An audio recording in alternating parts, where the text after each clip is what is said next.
Sir. चलिए नमस्कार। तो आज हम एथिक्स की उसी श्रृंखला को कंटिन्यू करते हैं। इसके 2 लेक्चर्स हो चुके हैं और इसी के साथ हम एथिक्स के बेसिक को पढ़ रहे हैं, उस विषय को समझ रहे हैं।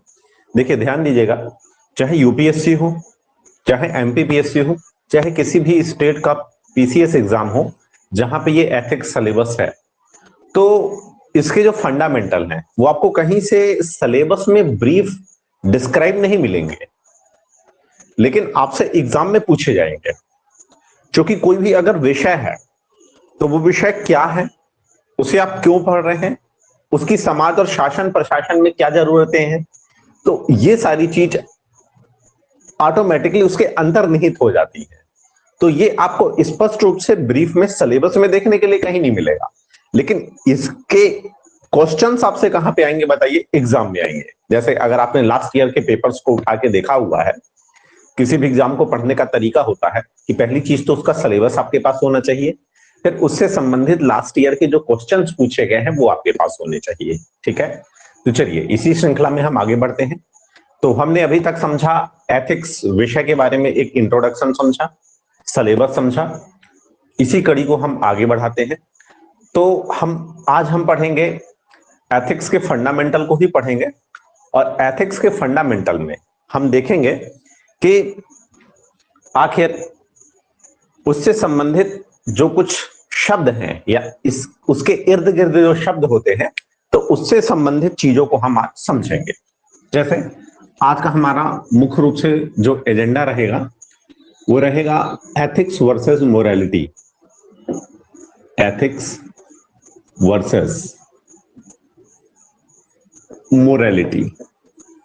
आपने सामान्य बोलचाल में लोगों को बोलते हुए सुना होगा कि एथिक्स, कई बार सामान्य बोलचाल में लोग यूज कर लेते हैं कि आपके अंदर एथिकल वैल्यूज नहीं है या आपके अंदर मोरालिटी नहीं है। तो आज हम समझेंगे एथिक्स बनाम मोरालिटी, कि आखिर एथिक्स और मोरालिटी क्या होती है और मूल रूप से इनमें अंतर क्या होता है। एकदम सरल और सहज भाषा में इस चीज को हम समझेंगे। तो ध्यान दीजिएगा आप लोग, जो एथिक्स होता है, ठीक है, इसको अगर हम हिंदी में इसके लिए शब्द देखें तो हिंदी में इसे कहा जाता है, मैंने आप लोगों को कल भी बताया था, आचार शास्त्र। आचार शास्त्र, ठीक है, मुख्य रूप से इसे आचार शास्त्र। और मोरालिटी के लिए जो हिंदी में शब्द प्रयोग कर लेते हैं, ठीक है, नैतिकता।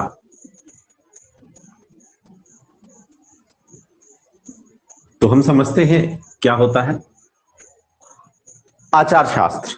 आचार शास्त्र क्या होता है? मैंने आपको बताया, आपका आचरण, व्यवहार, आपको आचरण कैसा करना है, आपको व्यवहार कैसा करना है। तो उन्हीं सभी नैतिक नियमों, नैतिक नियम मतलब क्या होता है? सदाचार। नैतिक नियम मतलब क्या होता है? नैतिक यानी क्या होता है? सदाचार, यानी जो चीज सही हो वो। तो एक तरह से हम देखें तो आचार शास्त्र का अर्थ होता है नैतिक नियमों का सेट। नैतिक नियमों का सेट। नैतिक नियमों का सेट क्या होता है बताइए? आचार शास्त्र होता है। ठीक है, अब ये आप पे कहां से लागू किया जाता है? तो ये समाज के द्वारा आप में लागू किया जाता है। कहां से कैसे लागू किया जाता है? तो ये आप पर समाज द्वारा लागू किया जाता है। किसके द्वारा लागू किया जाता है?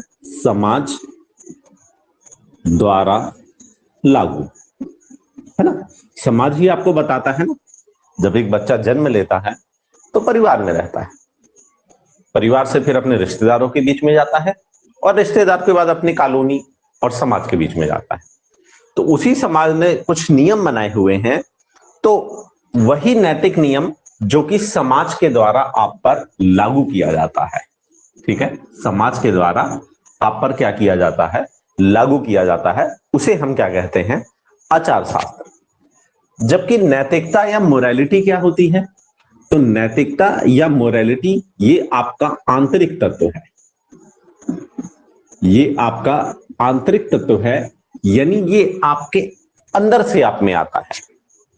ये आपके अंदर की चीज है, आंतरिक तत्व है, यानी इसे हम कह सकते हैं ये आपके अंतरात्मा की आवाज है।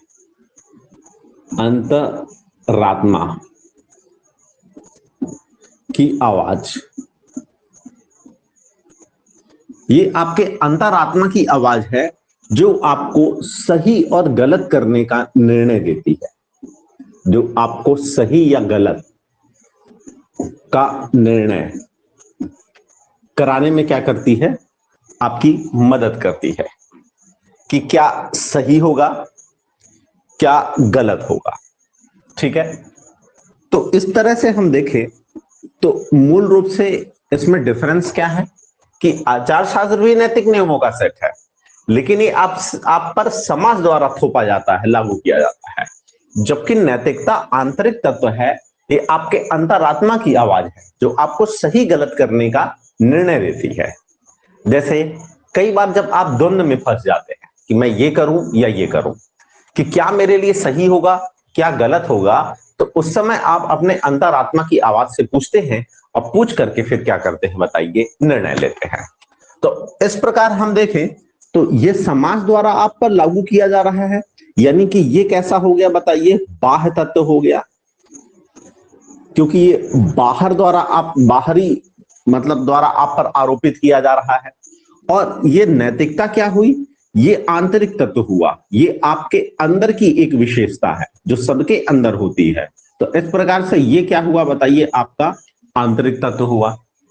ठीक है, अब अगर आप अब इसको हम जैसे उदाहरण द्वारा समझते हैं, तो आप अगर जैसे मान लीजिए कहीं भी नौकरी करने जाएंगे, तो नौकरी करने जाएंगे तो वहां कुछ आपको नैतिक नियमों का सेट मिलेगा। जैसे आप ज्वाइनिंग लेटर में ज्वाइन करेंगे तो वहीं पे आपको एक कोड ऑफ एथिक्स मिलेगा, यानी आपको वहां पे उस ऑर्गेनाइजेशन में कैसा आचरण करना है उसके नैतिक नियमों का एक सेट मिलेगा। उसमें क्या क्या बातें लिखी होंगी, उसमें वो बातें लिखी होंगी जो उस कंपनी में, उस ऑर्गेनाइजेशन में आपको काम करने के लिए क्या होंगे, उन नियमों को फॉलो करना पड़ेगा। उसे ही क्या कहते हैं, कोड ऑफ एथिक्स। जैसे अगर आपका सिलेक्शन टाटा कंपनी में होता है तो जैसे ही आपकी ज्वाइनिंग होगी तो टाटा कंपनी का आपको एक कोड ऑफ एथिक्स मिलेगा और उसमें लिखे रहेंगे कुछ नैतिक नियमों के सेट, कुछ रूल्स जो आपको उस कंपनी में रहते हुए उसे फॉलो करने पड़ेंगे।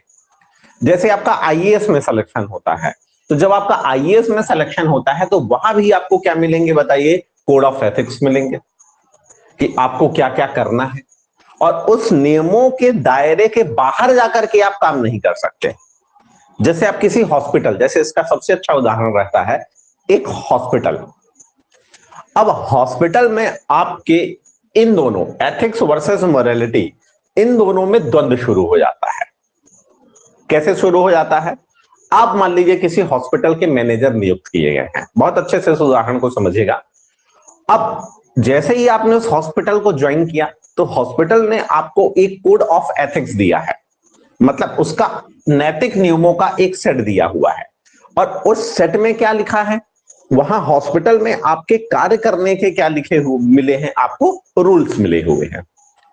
अब उस रूल्स में क्या लिखा है, जैसे उस रूल्स में लिखा है कि कोई भी अगर मरीज आएगा तो बिना फीस लिए उसका इलाज नहीं करना है। ये हॉस्पिटल का कोड ऑफ एथिक्स या हॉस्पिटल का आचार शास्त्र है। अब मान लीजिए एक कोई बहुत गरीब व्यक्ति आता है अपना इलाज कराने के लिए, लेकिन उसके पास पैसे नहीं है, लेकिन वो पीड़ा से, विरह से बहुत ही ज्यादा मतलब रोग से पीड़ित है और उसे त्वरित उपचार मिलना चाहिए। अगर उसे त्वरित उपचार नहीं दिया तो समस्या उत्पन्न हो सकती है, वो गरीब है, उसके पास पैसे नहीं है।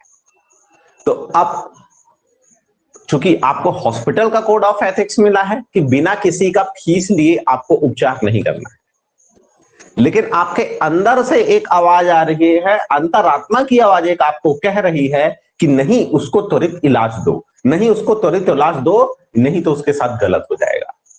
तो अब यहां पे आपका इन दोनों के बीच में एक द्वंद्व, कॉन्फ्लिक्ट शुरू हो गया।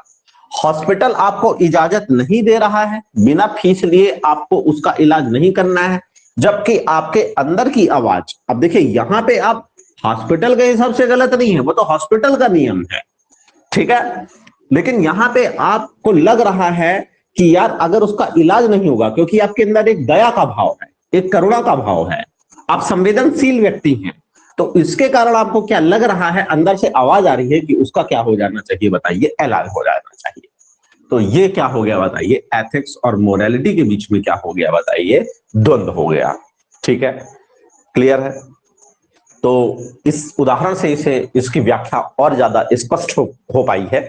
ठीक है, अब जैसे देखिए, अगर अगर आप इस आचार शास्त्र का पालन नहीं करते हैं, अगर आप, चाहे वो किसी कंपनी है, ऑर्गेनाइजेशन है, चाहे आप नौकरी कर रहे हैं, ऑफिसर हैं, वहां के कोड ऑफ एथिक्स यानी कि जो रूल्स दिया हुआ है उसका अगर आप पालन नहीं करेंगे तो आपको दंड मिलेगा।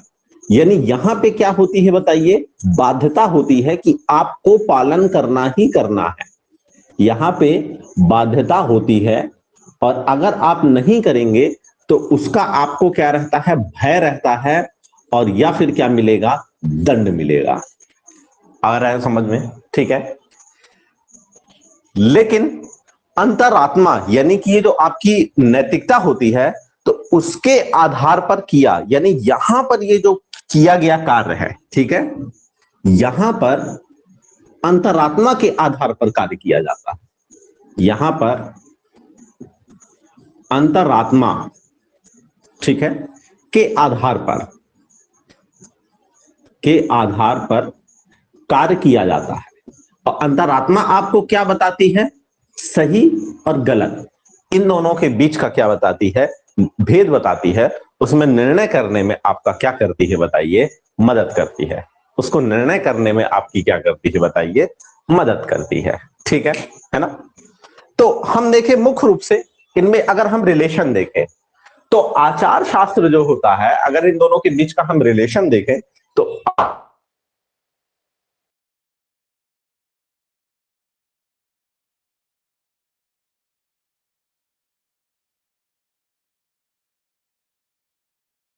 है, समझ में क्लियर है।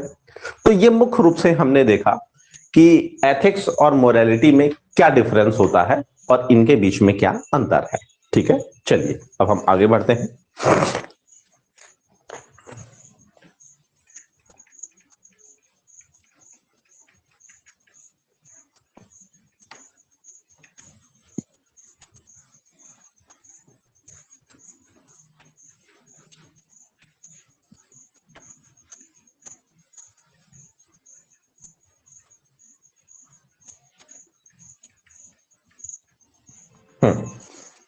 अब अगला टर्म आता है नैतिकता व धर्म।